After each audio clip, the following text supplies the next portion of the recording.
The House Intelligence Committee today released a 300-page report that basically summarizes their entire investigation that we have seen play out behind closed doors and in public over the last month. And it is divided into two sections. One is the actual substance of what the witnesses testified to about President Trump's efforts to prod Ukraine into investigating Joe Biden. And the second section is about the president's efforts to obstruct the investigation.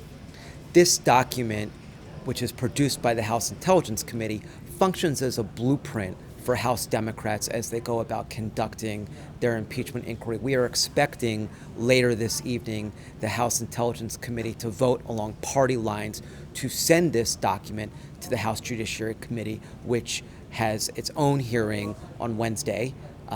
And this document then would subsequently be used as the document that would guide the impeachment proceedings going forward.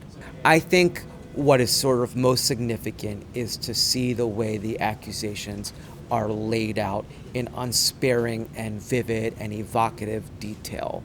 And if you focus just for a moment on the obstruction element, it describes how no other president, even ones who have been subjected to impeachment inquiries in the past, have responded to House demands for documents and testimony the way this president has. Of course, the president has described this investigation as a hoax, as an attempted coup, and he's been consistent up until today. He's in London right now, but he responded along those same lines today when asked about it. And, what we can expect to see is familiar Republican talking points that we began to hear over the last several weeks. One is to point out that the aid that was at one point withheld was ultimately released by the White House. And so they say that's an important fact that mitigates in the president's favor.